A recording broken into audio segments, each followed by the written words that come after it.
그 다음에는 씨름판 도수입니다. 현아 대세가 씨름판과 같으니 애기판과 총각판이 지난 뒤에 상실험으로 판을 마치리라.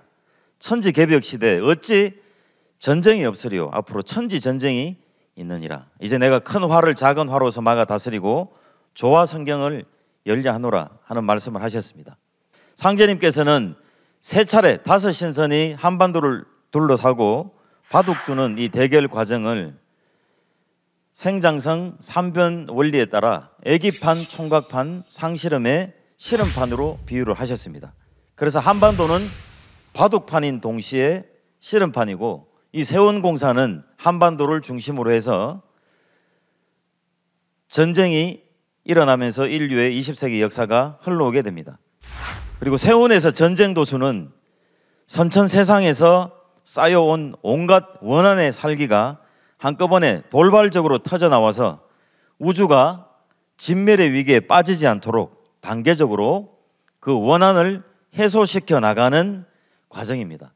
종국적으로는 이 전쟁이 핵무기와 생화학전으로 세상을 공멸의 위기에 빠뜨리게 되므로 상제님께서는 끝에 가셔서 괴질이 창궐해서 이 전쟁을 막을 수 있는 공사를 보십니다. 이게 이제 나중에 뒤에 나오는 병난 도수입니다. 자, 그래서 실험판 세계전쟁은 우리 전통 민속 실험에서 애기판, 총각판, 상실험판이라는 그 말씀이 있는데, 애기판은 애기들끼리, 젊은 10대 청소년들끼리 싸우는 실험이고, 총각판은 더 큰 총각들이 붙는 실험이고, 상실험판은 실험 능력이 가장 뛰어난 주인공들이 나와서 그 실험판의 최종 승자를 가리는 내용입니다. 그래서 애기판, 총각판, 상실험판으로 가면서 실험판의 규모가 점점 커지고 강도가 세진다고 하는 것을 알 수가 있습니다. 그래서 이 애기판, 총각판, 상실험판은 러일전쟁, 애기판은 1904년에서 1905년에 일어난 러일전쟁을 시작으로 해서 1차 세계대전으로 확전이 되고, 총각판은 1937년부터 일어난 중일전쟁을 시작으로 해서 제2차 세계대전으로 확전이 되고, 이제 상실험판은 주인끼리의 싸움, 우리 조선이 남북으로 갈라져서 싸우는 후천개벽 상황과 직결된 내용입니다. 그래서 애기판 실험은 조선을 중심에 두고 러시아, 일본이 전쟁이 났습니다. 그래서 일본이 천하막강했던 서양 세력인 러시아를 동양에서 몰아냈습니다. 그래서 애기판 실험은 일러 전쟁으로 시작해서 제1차 세계대전으로 확대가 됐고, 이 공사에 따라서 제1차 세계대전 후에 전쟁 전후 처리를 하기 위해서 국제연맹이 1920년에 스위스 제네바에서 결성이 됐는데, 이것은 결국 아까 상제님께서 천상 조화정부, 즉 개벽 후에 이 조화정부가 인간 역사에 내려와서 세계를, 지구촌을 통치하게 되는 그 1차 발현으로서 국제연맹이 세계기구가 모습을 드러내게 됐습니다. 자, 19세기 말 20세기 초 상제님께서 인간으로 오시고 천지공사를 보실 때 당시의 세계 정세 지도입니다. 여기에 보시면 아시아와 아프리카의 대부분은 서양 강대국 제국주의에 의해서 점령이 되어 있습니다. 그리고 동남아시아 지역도 거의 다 점령이 되어 있습니다. 아프리카와 인도를 넘어 동남아시아 여러 나라와 태평양의 작은 섬까지도 서구 열강의 식민지로 전락했고, 동북아시아 청나라와 조선도 누란의 위기에 처했다. 이 상황을 상제님께서 동양의 형세가 누란과 같이 위급함으로 내가 붙잡지 않으면 영원히 서양으로 넘어가게 됐다, 이런 말씀을 하셨습니다. 누란이라는 것은 계란을 쌓아놓은 거죠. 계란 위에 계란을 쌓아놓으면 어떻습니까?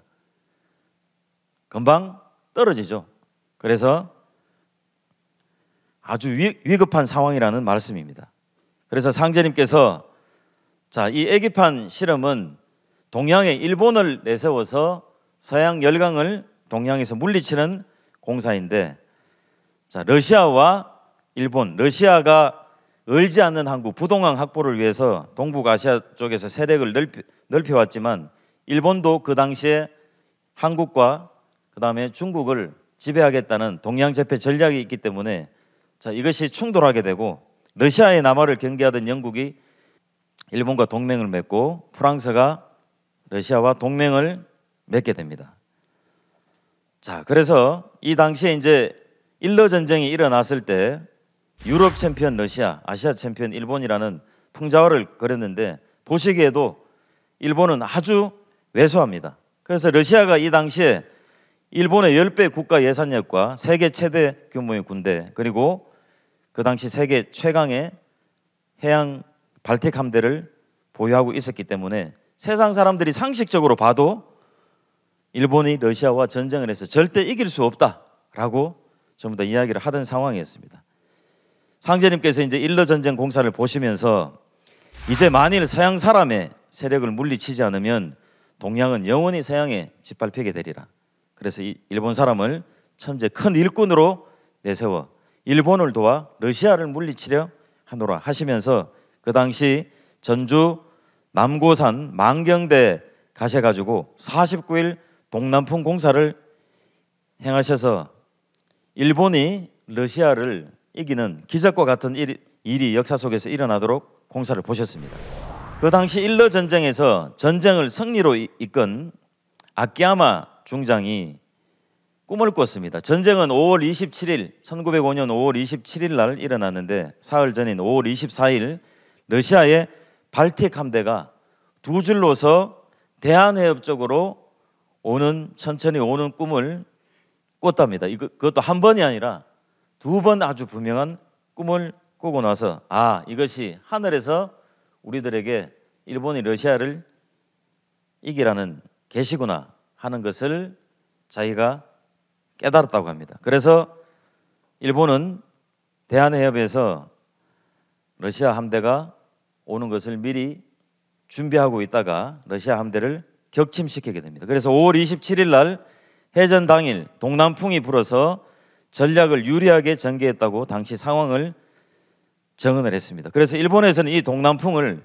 민족신이 도와준 것이라 해서 가미가제라 부른다고 합니다. 그 당시에 일본은 러시아 함대가 발틱 함대가 일본에서는 즉 쓰시마 해협이라고 부르는 그 해협 말고도 부동항을 확보하기 위해서 함대가 이동할 수 있는 곳이 두 군데가 있었음에도 불구하고 쓰시마 해협 쪽으로 갔는데 아까 아키야마 중장이 하늘에 이 영몽을 꾸고 쓰시마 해협에서 기다리고 있다가 러시아를 격침시켰다고 합니다.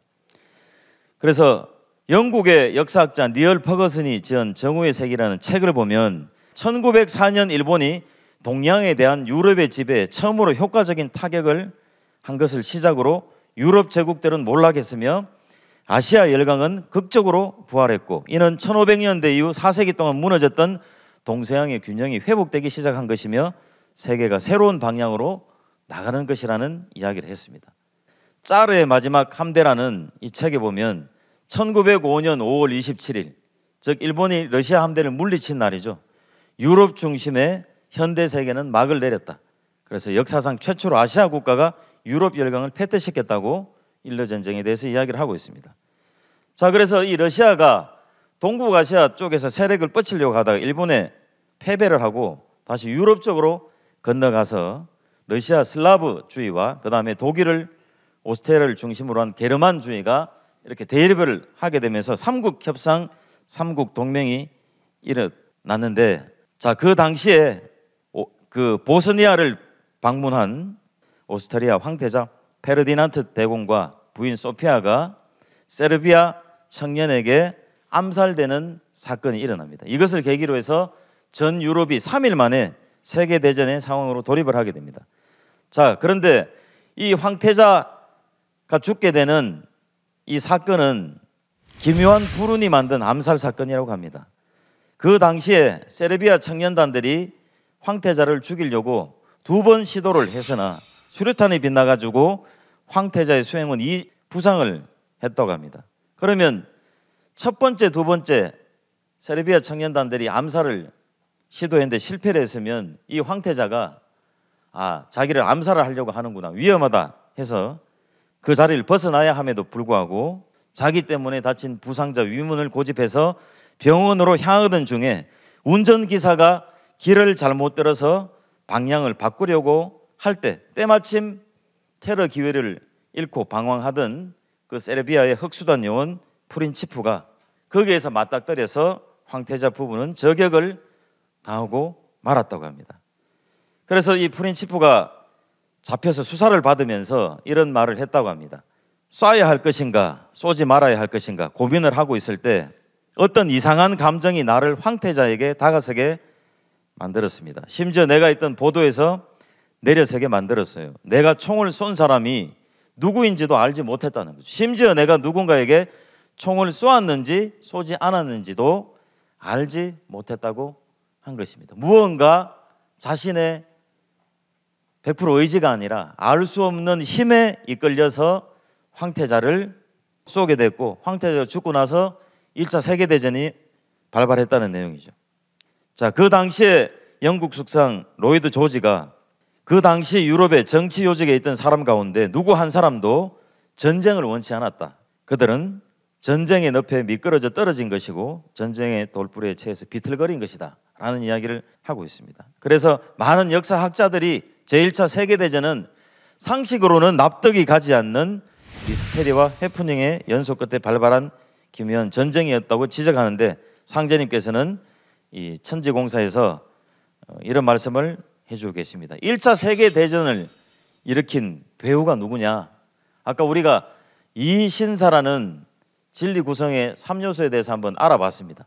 상제님이 짜신 천지공사의 도수에 따라서 신명이 그 행위를 하면 그 기운을 받아서 사람이 자기도 모르게 그 행위를 한다고 했습니다. 바로 제1차 세계대전을 일으킨 배우가 상제님 말씀에 의하면 관운장과 조상님이었던 조선 신명들이 서양으로 가서 서양 열강 사이에 싸움을 일으켜서 제1차 세계대전을 일으켰다고 이렇게 말씀을 하고 계십니다. 그래서 이 천지공사의 도수 프로그램이 천상신명계를 거쳐서 역사 속에서 펼쳐진다는 이 원리를 이해하지 못하면 천지공사를 알기가 힘듭니다. 그래서 애기판 이 실험은 스페인 독감 그 당시 전 세계 사망자 5천만 명에서 1억 명이 죽었다고 추정이 됩니다. 1차 세계대전 전쟁이 터져서 죽은 사망자의 3배가 죽었고 한반도에도 스페인 독감이 들어와서 740만 명이 감염이 되고 14만 명이 죽었다고 합니다. 18개월 동안 맹위를 떨치다 잠적을 했는데 보통 독감이 심하게 오면 노약자와 어린이가 많이 희생이 되는데 이 스페인 독감은 유독 희생자의 70%가 전쟁터에 나가서 전쟁을 하는 군인들이 많이 죽었기 때문에 전쟁을 하고 싶어도 더 이상 전쟁이 지속되지 않아서 1차 세계대전이 종결이 됐다고 합니다. 이것은 5편 23장에 아까도 말씀드렸듯이 전쟁이 일어나지만 그 전쟁을 막고 끝막는 것은 병이다. 그래서 병난과 병난이 함께 오느니라 라고 상제님의 아주 중요한 천지공사의 도수입니다.